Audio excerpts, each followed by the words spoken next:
Goldilocks and the Three Bears. This famous wicked little tale should never have been put on sale.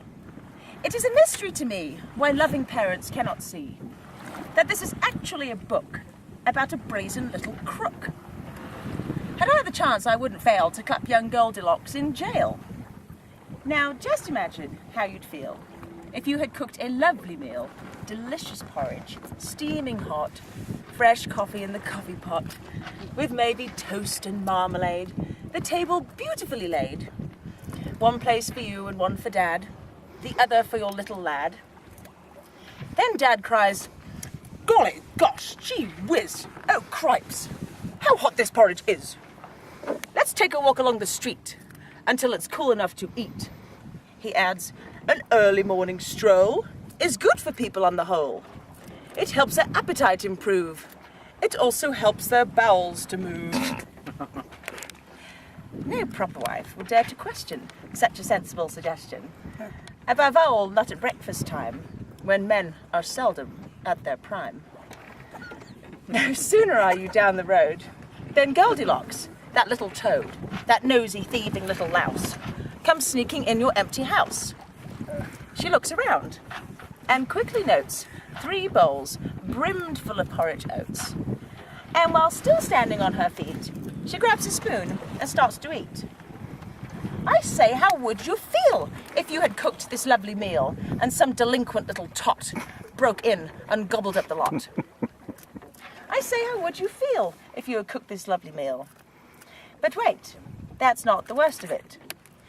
Now comes the most distressing bit.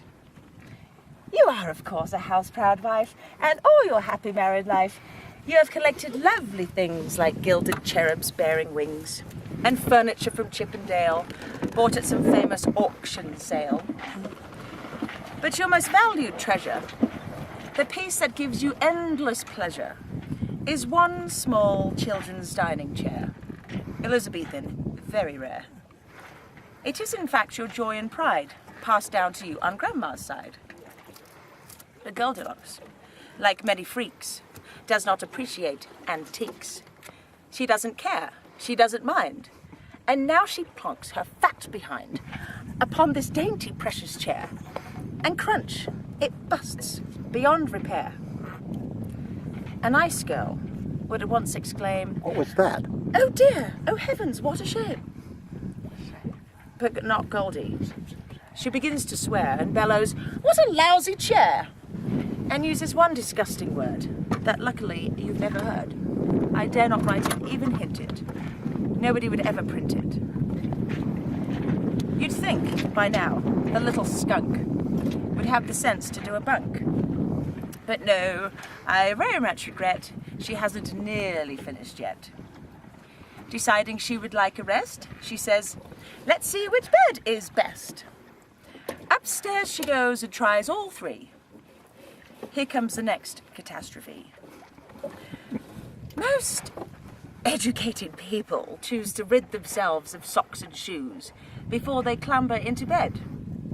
But Goldie didn't give a shred.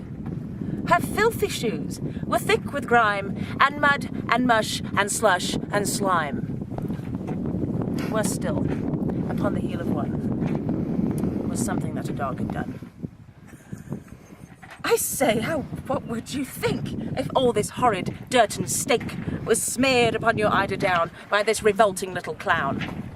The famous story has no clues to show the girl removed her shoes. Oh, what a tale of crime on crime. Let's check it for a second time. Crime 1. The prosecutor's case. She breaks and enters someone's place. Crime 2. The prosecutor notes. She steals a bowl of porridge oats. Crime 3. She breaks a precious chair belonging to the baby bear. Crime 4. She smears each spotless sheet with filthy messes from her feet. A judge would say, without a blink, 10 years hard labour in the clink. But in the book, as you will see, this is my best side, by the way, the little beast gets off scot-free, while little children near and far shout, "Goody good, hooray, hurrah! Poor darling Goldilocks," they say. "Thank goodness that she got away."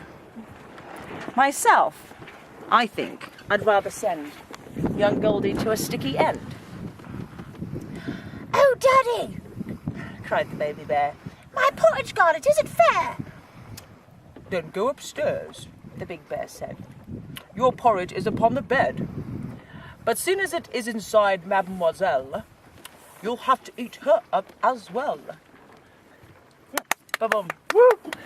Yay! Thank you very much. Now, did you play?